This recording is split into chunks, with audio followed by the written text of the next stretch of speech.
Welcome to this edition of On Politics. I'm Dr. Eric Morrow from Tarleton State University, and we're glad you're joining us again this week to listen to a little bit of commentary because of all the things that are going on. It just doesn't seem to stop, as we've said, from week to week, but it's keeps us going here. It's plenty to observe, plenty to think about, much to engage with as we're starting to see a transition, of course, in federal government, and we'll be looking at that over the weeks ahead. So I'm glad you're with us today right here on KTRL 90.5 FM and streaming on tarletonradio.com. We do post on our Facebook page that's On Politics with Eric Morrow.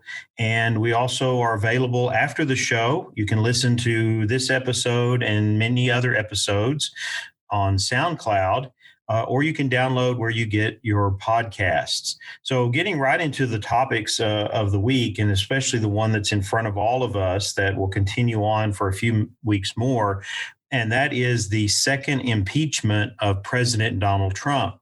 Now, if you're a news watcher and you're engaged with network news and different commentators and analysts and so on, you've probably seen a number of things about this. So my focus here is not so much on repeating what's out there as much as zeroing in on some significant issues in terms of the process and what's happening here, especially the politics of it, looking at what's really going on here and really in terms of analysis, kind of looking at what could be the possibilities over the next few weeks, because this is significant. We came right out of the events of last week into the House convening this week and passing the articles of impeachment, which of course then calls on the Senate to hold a trial once those articles are delivered. So the first question that comes out of this, and of course, polling and other things address this, but I think we need to look at this constitutionally and what is the role of our elected representation in Congress related to the process of impeachment. So the question out there, of course, is should President Trump be impeached? Of course, he's been impeached. It's moving to trial if that impeachment is upheld, or the trial that moves forward, and there's some questions about that as well. But really, the question to all of us is concerning: should he actually be impeached? Did he do something that moved to that level, that rose to that level, I should say, based on the Constitution and based on what we see in Article 2, Section 4? We've seen this before because of the first impeachment process, but that article says the president, vice president, and all civil officers of the United States shall be removed from office on impeachment for and conviction of treason, bribery, or other high crimes and misdemeanors. And of course, the claim here is that inciting an insurrection by President Trump based on what he said moved this to a level that then demanded impeachment, at least for those that supported that and moved that forward. And we know that it was somewhat of a bipartisan support for that in the House of Representatives. And then you've even had Mitch McConnell, the Senate Majority Leader, who has come out and said several things about reviewing this and being open to looking at it. So there's a lot going on here. And if we go first to that question of whether he should be impeached or not, and I thought about that myself, and I thought about this the first round as well. Are we in a position as citizens, as individuals, to say yay or nay with this? Well, if we look at it constitutionally, that authority is given to Congress. The way that the impeachment process is set up, it's given to Congress to be able to review and to make that decision. And remember, too, this is not like a criminal process here. It has elements of that, but it is much more about looking at what someone is doing or has done and their ability to carry out the duties of the president under the Constitution and how the Constitution outlines that position. And so politics are very, very much wrapped up in all of this. And so the question about should he be impeached the answer really to that for all of us is, well, that is a decision that we have given by our agreement to live under the rule of law and under our Constitution. We have given that to Congress, and there's a process in place that moves that forward. Yes, it is a political process, but that works both ways in terms of our political parties, in terms of political affiliation, agendas, and so on. But it's something that we, in terms of the way we govern ourselves, have given to Congress. Now, where it does affect us is if we say, oh, well, no, that shouldn't have happened, or it should have happened that way, or the outcome was not what I wanted. Very similar to elections, then we're deciding whether we keep those people in office that are currently in office, that we give them the power that they have in the positions that they have in order to coordinate, lead the work of government. So I think that the answer to that, and I think this is something that if we really engage with the text of the Constitution, with the impeachment process, that we are giving Congress not only that authority, but we are asking them to say, okay, you are responsible for this. You, in your sworn duty to uphold the Constitution, the position that you have been given by the people of your district or your state of this country via the Constitution, you have that responsibility as a member of Congress. And so I look at these things knowing, too, that all the politics, and we're going to get into that here in just a moment as well, but that this is really that responsibility, that if enough members, a majority of the House of Representatives, believe that there is a reason to impeach and they have that support, that is their responsibility to move forward with that. On the other side of the Congress, when we look at the Senate, again, it's a higher threshold. We're talking about needing a 2/3 majority to remove someone from office. So that's significant as well. And of course, then the other part, which becomes the focus here, since the trial in the Senate could be moved, it will be after President Trump leaves office, is being qualified to run for office again. So we'll get to that in a moment. But that first question, should he be impeached? Again, we should understand this in terms of the responsibility that we've given to Congress. And no matter what political party the president is, no matter what the makeup of the Congress is, this is the way we govern ourselves.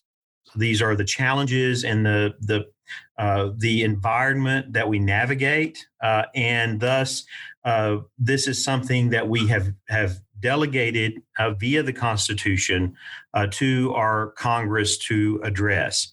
Now, this brings into all of the issues of this happening in the timing in which it has happened.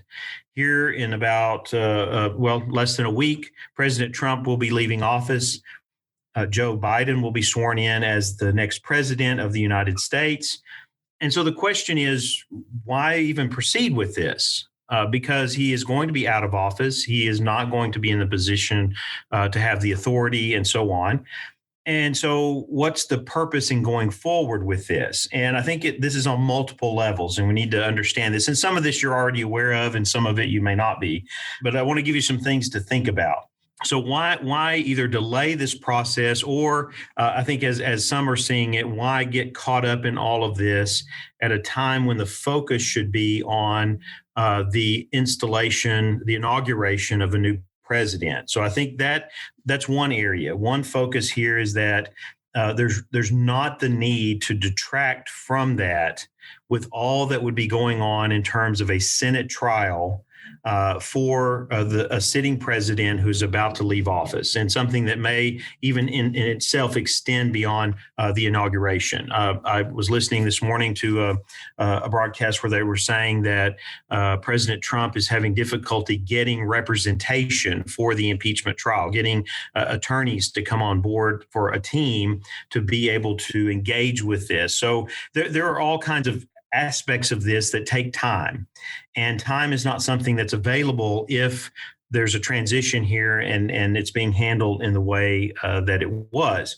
So why delay? I think there's a number of things on this. Why wait or at this point say, And I think this is part of it as well, that the impeachment process will move forward.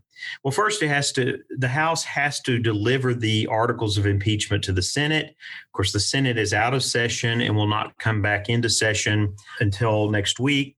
Until before the inauguration, and then moving through those events. And so there's an opportunity here for those who are looking at this in terms of the politics of all of it, as to how to handle this. Certainly, there are going to be those in the Democratic Party that are going to push and pursue the impeachment trial. They're going to push their leadership to deliver those articles of impeachment and then let the Senate move forward. So that's one point of question there as to whether the Speaker of the House, Nancy Pelosi, and the majority of Democratic leaders in the Congress, in the House of Representatives, will be wanting to do that, even with those pressures within their party to do so. When you look at this, it can create some logistical challenges. I mean, one of the conversations that's been going on between President-elect Joe Biden and Mitch McConnell that's been reported is how can the Senate change the rules where they can move ahead with business, which is an aid package that President-elect Biden has announced. It's the confirmation of nominees to cabinet positions and critical posts in his administration. The way the impeachment process works is that the Senate basically drops everything they do and they focus only on the impeachment trial. This is a very challenging way to start a new administration. And given the circumstances that we're in right now with the pandemic, with unemployment going up, there's a need for a President Biden and his administration to not only hit the ground running and get key people in key places, but it's critical to their success in that first 100 days and looking at what they're going to be able to accomplish and at least try to see if they can start swinging the needle on some of these very challenging issues that are being faced in the country at the moment. And so this may be one part of this, the politics of it among the Democrats let's give President Trump the identification of being the first president ever to be impeached twice, although not removed from office, but impeached twice. And then let's move on. He's gone. He's out of office. We'll get to his influence and so on in a moment.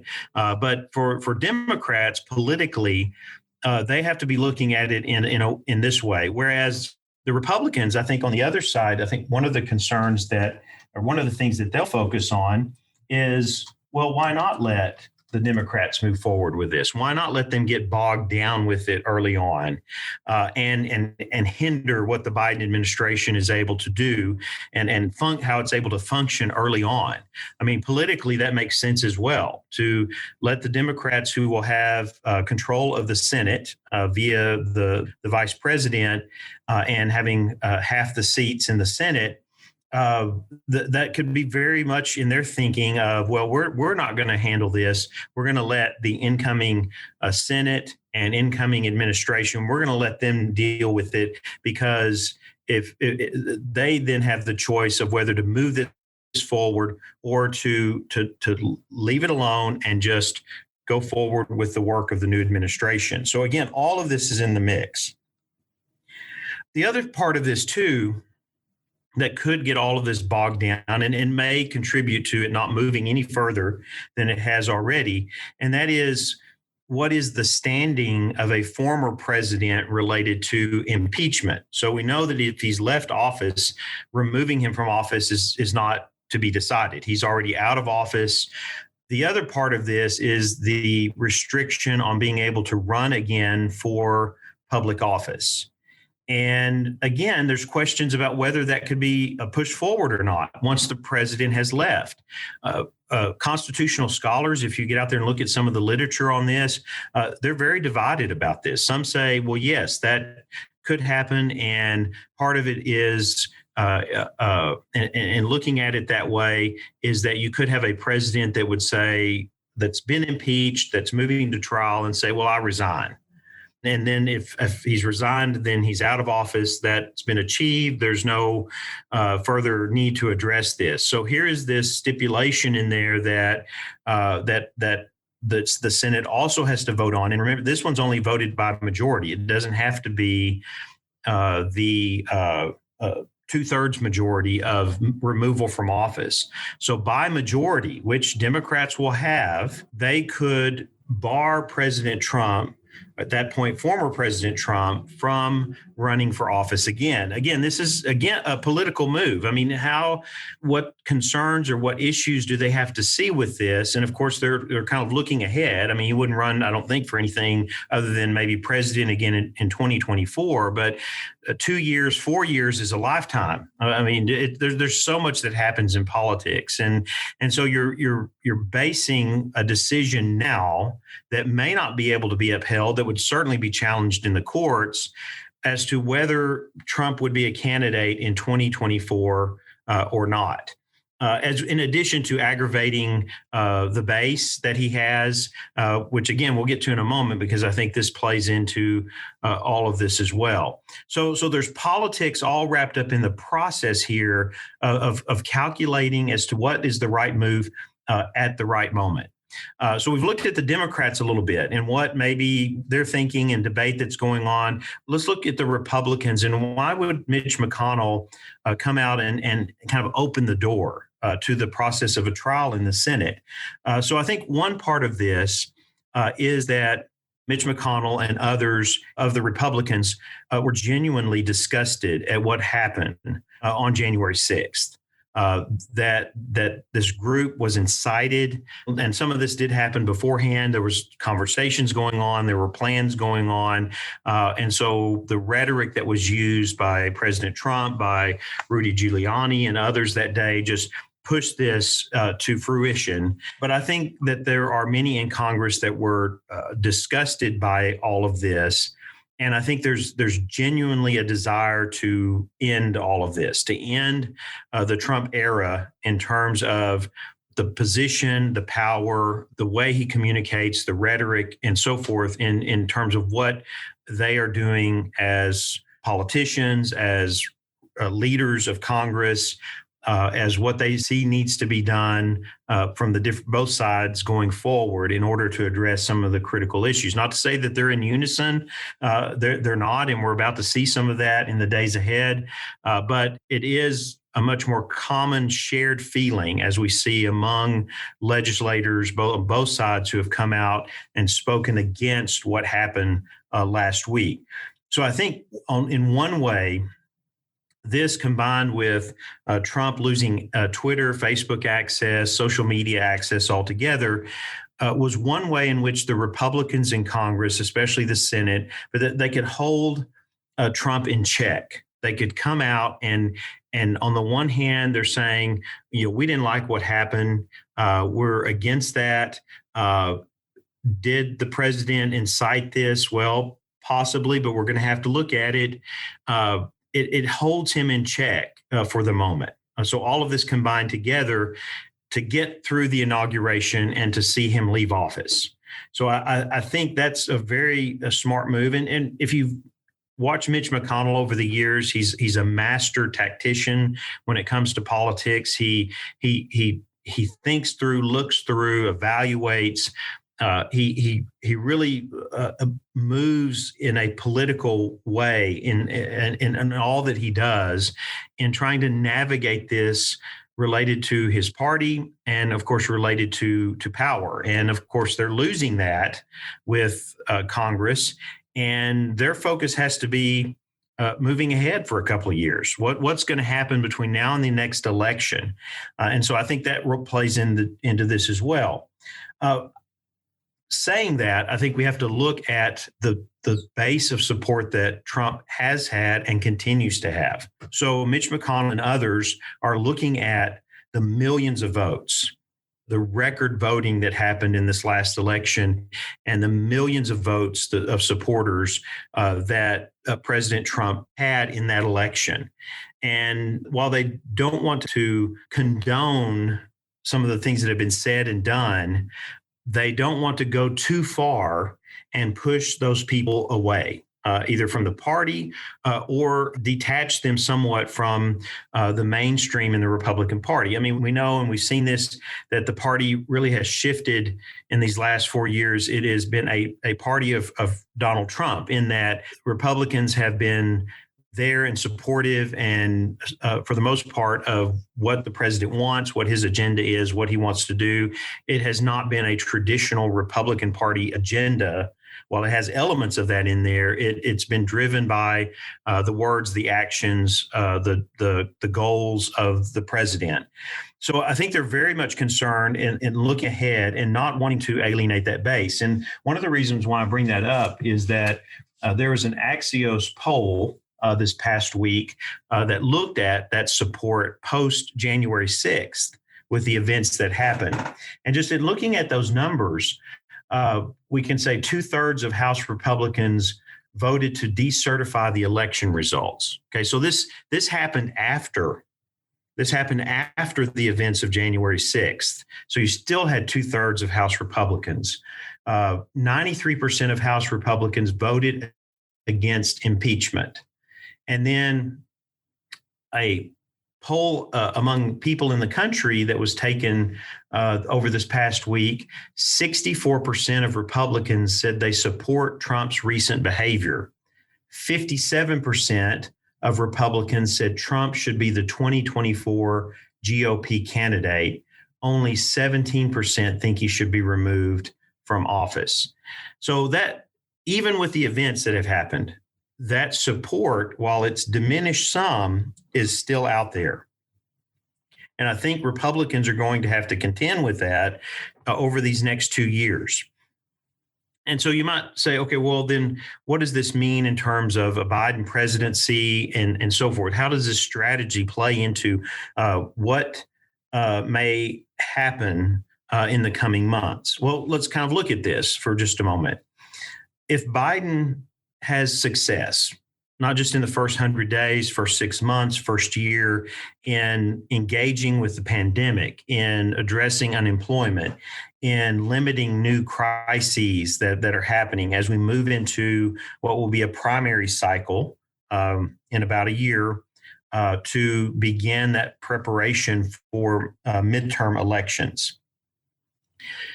If that's the case, then Republicans may have a very difficult time in 2 years in winning back control of either the House or the Senate. But even in doing so, they have not alienated their base. They could still look ahead.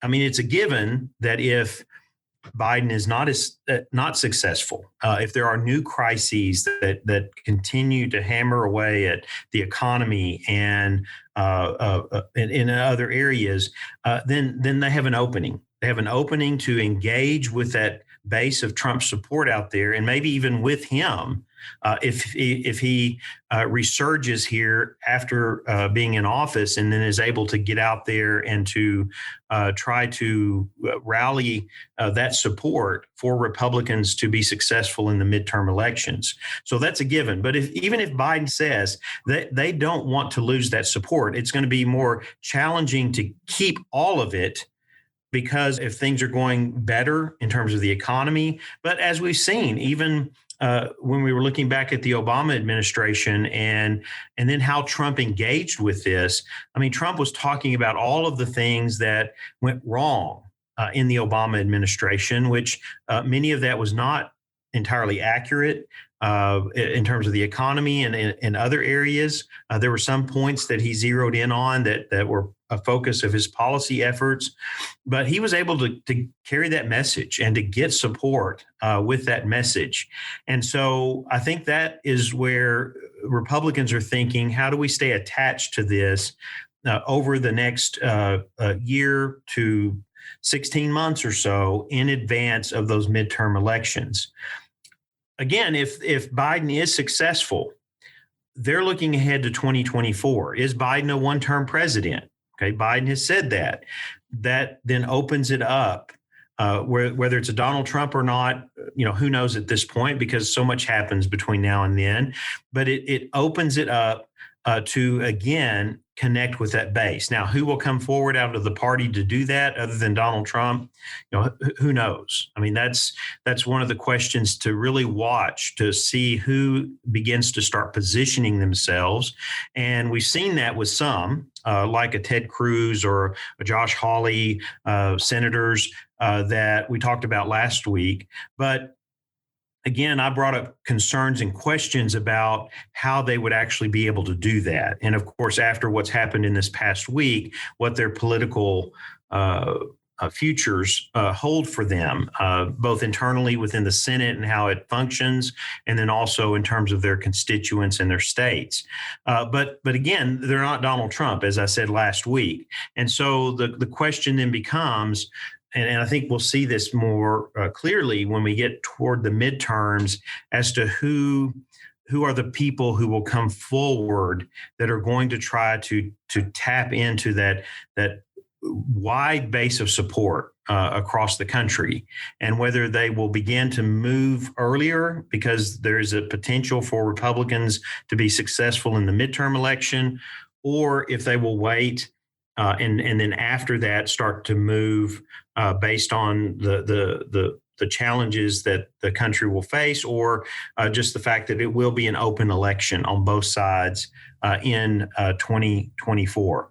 So I think this is something that we need to be watching in the days ahead. I think that if the trial had moved forward in the Senate, it could have very likely ended with Trump resigning the day before he left office. Because one, I don't think there would have been enough time to come to that decision. But politically, this all makes sense for both sides, for both Democrats and Republicans, to delay this process, whether it moves forward or not. Again, that's one thing I'm actually questioning here, and I've seen others that have done that as well. That it's going to be a concern on both sides if this does move forward, and it's given a forum that will be under tremendous scrutiny on both sides. It's another thing for Democrats to say to their rank and file in Congress and say, look, this is going to get us bogged down. We need to support President Biden. We need to move forward with things.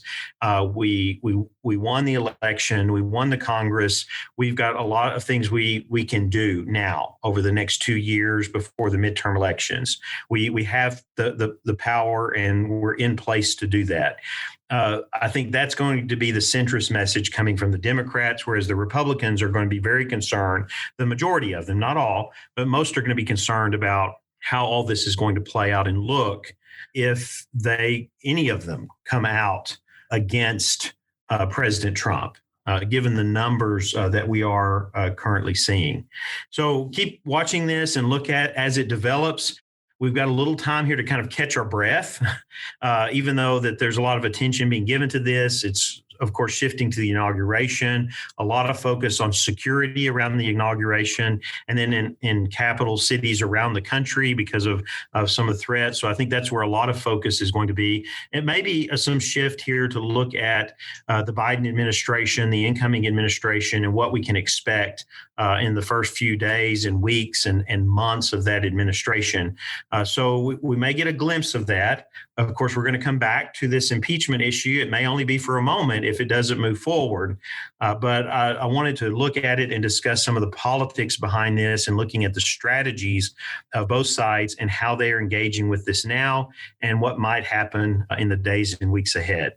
We're going to take a quick break. And when we come back, we are going to focus on Texas. We're going to look at the Comptroller's recent report related to revenue and the budget outlook for the state. And then we're also going to talk a little bit about the newly elected Speaker of the House, Dade Phelan, who was interviewed this past week by the Texas Tribune, and look at why this is such an important position in Texas politics and in the function of the legislature, something that you should be in tune with and watching as we move into this session. We will be right back. Politics can be confusing, but On Politics with Eric Morrow has your back. Follow the show on Facebook. Search On Politics with Eric Morrow to stay up to date with the show and all the sources to follow right along.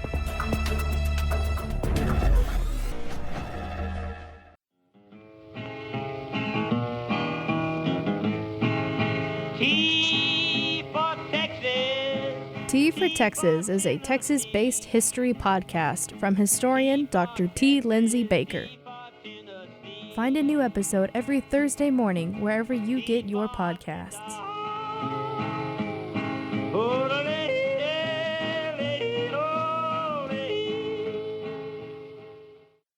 Welcome back to this edition of On Politics. I'm Dr. Eric Morrow.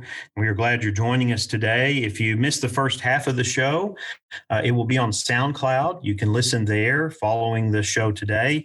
And I will also be posting some related articles, especially about the second part of the show. And that is moving us to Texas here and focusing on a couple of things related to the session of the Texas legislature and the budget process that is going on.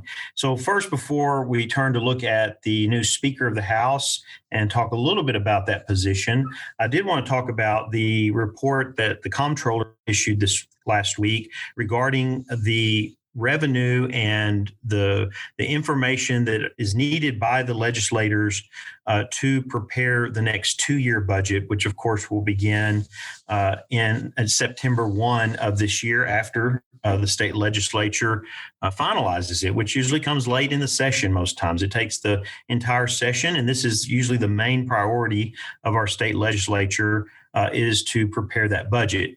The good news was that the shortfall of revenue has diminished from between $4 and $5 billion now to about $1 billion, which, if you are familiar with recessions in Texas in the past, that is not as significant as some of the challenges that we've seen, especially the drops in revenue after the Great Recession in the state. And then we can look back into post 9/11, you can look back into the 90s. I mean, we go through at least one of these major types of economic crises, either as a nation or as a state, each decade, that then requires the legislature to say, okay, we're under that constitutional requirement that we cannot spend more than what we bring in. We cannot deficit spend, even though there are some mechanisms in place to help in some areas to address that. But for the most part, that budget has to balance. And so in anticipating that, we already had the 5% cuts in the previous budget cycle that had been requested by the governor, the lieutenant governor, and the Speaker of the House. 5% for this current cycle as well. But then we're looking ahead. So looking ahead to that next budget, what revenue does the legislature have to work with? And first of all, a little bit of a civics lesson here in talking about the state budget, because it is very interesting. It's very complex in ways, but our budget is made up of three major components of revenue. There's federal revenue, which in the past has been usually about a third of our state budget that goes to fund federal programs. And then when we look at state revenue, there is the revenue that comes from various consumption taxes. So we're talking about sales tax, tobacco, alcohol, and motor vehicle, hotel occupancy, just a number of different areas. And then there's also the revenue that's generated from holdings of the state, whether it's in investments, land, and so forth. So it's all of this together. Fees are in there as well. We'll talk about that when you pay your driver's license or get your car inspected, or you go to a state park. But there's all of these revenue categories. And so in our state budget, there is also some challenges because a lot of the funds are designated. They go to a specific thing. So by law, whatever revenue is generated off of that, then it goes to fund something specific. So like a portion of taxes on gasoline when you pay at the pump go to transportation and to roads. A portion of lottery funding goes to education. So there's a lot of designated resources. And in the end, it leaves about a third of the state budget left for lawmakers to then review and decide where it's going to go. How is it going to be spent? What are the greatest needs? Where do we need increases? Where do we cut back if we don't have the revenue that was expected? And so this is where the challenge comes. This is where that often it's focusing on what is the area of greatest need. Where in the last session, that was public education. So kindergarten through 12th grade, the focus was on getting additional revenue to help school districts build more facilities to accommodate demographic growth in the state, to hire more teachers, to pay teachers more. I mean, that was an area that, as we know, if you know this policy area in the state, just has been neglected in various ways and is also challenged by the demographic growth of the state. The fact that we have a number of people moving here and we're trying to accommodate the number of children in public schools. So we're yet to see what the priorities will be because every area is being affected in some way. We're here at a higher institution of higher education. And so growth plans in order to facilitate either new programs or to accommodate with facilities, larger enrollments, all of that is of concern. And every group is coming to this session wanting to lobby for their particular needs. And so that's what will be going on in the weeks and months ahead. And in all of that is then these revenue estimates and looking at the direction of the state economy right now. So the Comptroller came out with his report this past week, Glenn Hager, our state comptroller, and stated that Texas lawmakers will enter the session with an estimated $112.5 billion available to allocate for general purpose spending in the next 2-year state budget. So this is that third of the budget that's general allocations. So it can be moved around by the legislature. It's not designated. Again, this was very optimistic in kind of looking at the fact that the deficit was going to be about $1 billion. Had it been expected to be about $4.6 billion, as I said, between 4 and 5. And so this still is going to make it difficult because it means that there are going to have to be cuts in the current state budget. Even though there have been these 5% reductions, there still are going to have to be cuts across the board in terms of state agencies, institutions, and programs because of this deficit. This is in the middle of a time when the pandemic is still not under control, and so its impact, long-term impact, is not known. Of course, the goal here, the look ahead, is that this new budget will align with a time when we are post-pandemic, when the economy is on the upswing. We're coming out of this, and some are hoping for a better than expected forecast once we get out of this, that spending will increase, jobs will be created, and it will not take a significant amount of time. There are others that are less optimistic. When you look back at recessions in Texas in the past, it sometimes has taken up to 3.5 years to get back to the level of the economy of where it was pre-recession. So again, all of this is things that we have to see what happens. But this is at least a starting point. The legislature has to have a look ahead to say, okay, well, we're bound by this. We can't spend more than we bring in, but we've got to at least have a baseline here to work with based on where the economy is now and what the expectations may be over the next biennial cycle, over the next 2 years.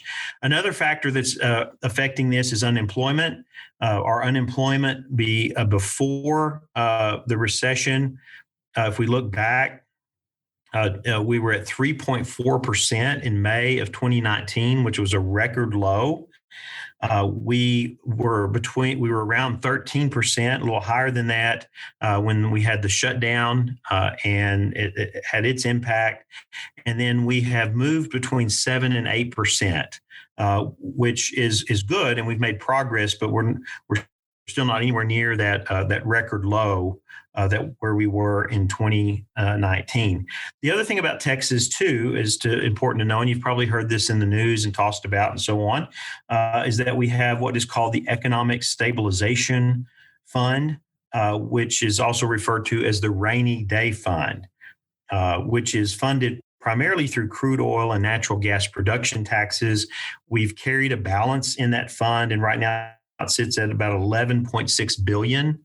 And so it is very possible that lawmakers could tap into that. There's always some hesitancy there to do that, especially if the impact of budget crisis is smaller than it was anticipated. And I think the wrangling over this, looking back historically in previous sessions where this has been discussed, is going to be how quickly we're coming out of the pandemic. How quickly are we moving forward and the economy starting to grow? And if that's optimistic, then and that we're going to be in a better position in the fall when the new budget cycle begins, it can be very likely that they hold back and say, okay, look, we're moving in the right direction. We're not going to commit funds out of the rainy day fund at this point. If we're still mired in this and the economy is still struggling and unemployment is still a problem and revenues are moving in the other direction, then it could very well influence their thoughts and decisions about whether they tap into this to support the budget over the next 2 years and over that next cycle. So there's a lot to consider. It's something that is now under new leadership in the House of Representatives. We saw this past week that the House with overwhelmingly approved Dade Phelan as the new Speaker of the House. And so one of the things that he's going to have on his plate front and center, and as he mentioned in his speech to the legislature, is how do we handle all of this? How do we move the budget process forward? And so he was interviewed this past week by the Texas Tribune. And I want to just play a little bit of that interview to introduce him to you and to also emphasize why this position is so important, especially in this legislative session with the budget issues that we're looking at, but also in terms of how Texas government functions. I think the important thing is to understand how powerful a position this is. And we'll talk a little bit about that after we listen to this interview. This is Dade Phelan, the new Speaker of the Texas House, being interviewed by the Texas Tribune. It's now my pleasure to introduce Representative Dade Phelan, Republican of Beaumont, first elected to his District 21 seat in 2014. A Beaumont native and University of Texas at Austin grad, he's been a member of the House Calendars, Appropriations, and Elections Committees, has been vice chairman of the Natural Resources Committee, and most recently chaired the State Affairs Committee. In early November, he secured the votes of enough of his colleagues, both Republicans and Democrats, to lead them in the 87th legislature. Tomorrow, on the session's opening day, one of the first orders of business in the lower chamber will be to formally hand off the gavel. Then he will be Mr. Speaker. Today, for the last time, I'll say, Mr. Chairman, thank you for joining us. I appreciate that. I enjoyed hearing that for the last time. Okay, well, let's not jinx it. We'll see what happens. Let's not jinx it either. You're right. We have 24 hours to go. Yes, sir. 24 hours to go. So I thought we'd start with the news of the day, Mr. Chairman. The revenue estimate. 2 hours ago, Comptroller Hager told us how much money would be available to spend in the next 2-year budget cycle. Less than was available in the last 2-year cycle, but more than we were expecting. The sky is not falling, apparently. What's your reaction to that, and what are the consequences of that?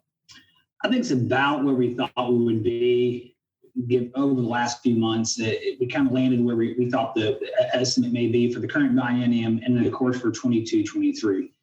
I will say that we have a challenge ahead of us. There's no doubt about it. We have a challenging budget cycle. We have 1,000 people moving to Texas every day.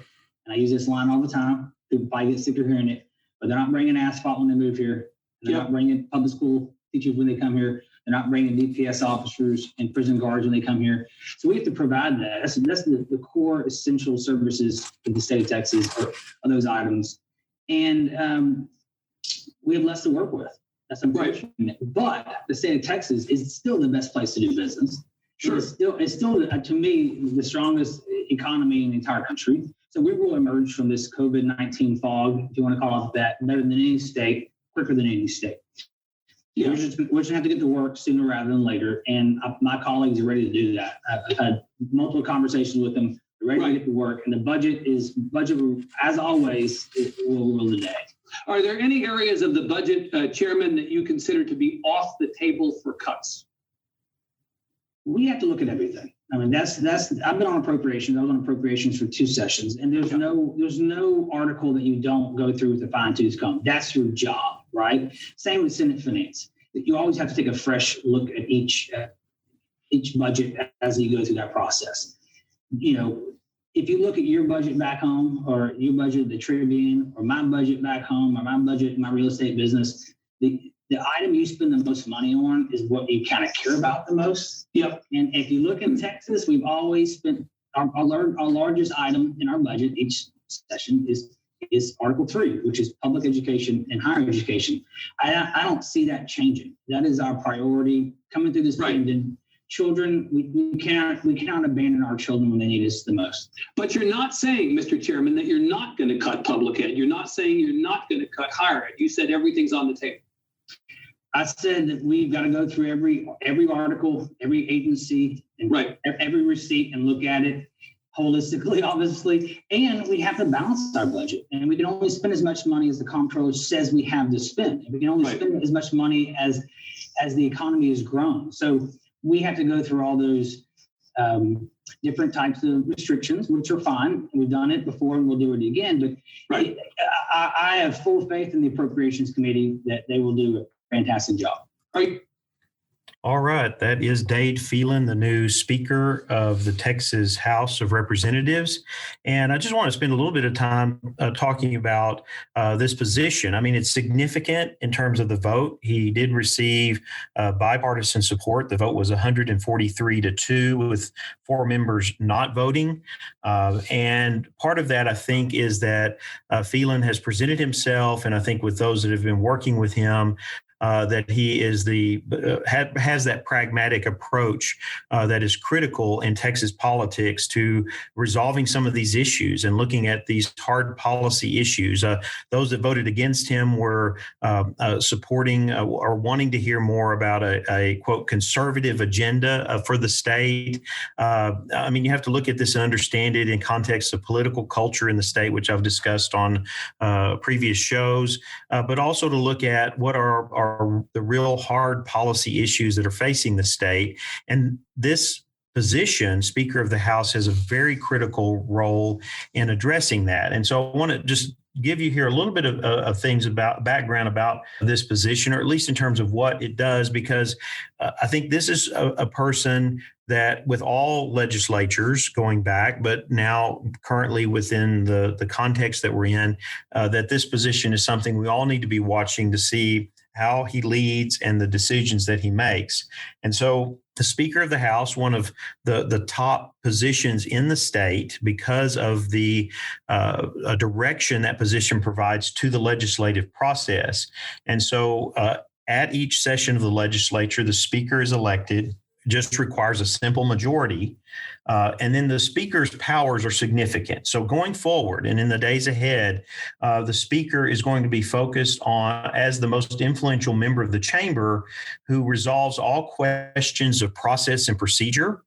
So that's under the direction of the Speaker and how things will move forward. The Speaker decides which legislators become committee chairs. And assigns most of the committee members most of the work of the House of Representatives goes on in these committees. If legislation is going to move forward, it has to be assigned to a committee, and then it has to move forward within that committee to then move to the full House. And so the Speaker can arrange these committees with members that are supportive of an agenda that he has in terms of legislation. One of the committees that's especially important here is the Calendar Committee, which determines the orders of bills considered. And so that committee has a significant amount of authority, and it's very then important for the Speaker to have people on that committee that are in line with how he wants to lead the House of Representatives. And so this is very critical role and position in guiding the legislature through its session. When it comes to the budget, again, a very critical role that the Speaker has in looking at that budget and then navigating that going forward after the session with the Lieutenant Governor and the Governor. So really, this is a position that I would encourage you to keep track of. There's the Texas Lege app that you can actually have on your phone to track legislation, to see what's happening. But there's also the Texas Legislature Online, TLO online, which which you can do everything from watch sessions of committees in the legislature to tracking legislation to learning more about your representative in the state legislature. And this is a critical time to be doing that. What is happening? What is your legislators supporting, your senator, your member in the House of Representatives? What are they engaged with in terms of moving things forward for the state, especially this budget process, but other very critical issues that are on the agenda. We'll be revisiting some of those. We'll be tracking some of those on the show. We'll be looking at the appropriations process, how all this works with the budget, and looking ahead because this will be critical to all of us as residents of this state. I want to thank you for joining me today on Politics. We're right here each week at noon on Sundays on KTRL 90.5 FM, Facebook on Politics with Eric Morrow, and then catch us on SoundCloud or download as a podcast if you missed the show or you want to go back and review some of the many things that we've talked about on the local, state, national, and international levels. Have a good week. We have an inauguration coming up, and we will revisit that and look at the Biden administration in more detail in the weeks ahead. Thank you for joining us today.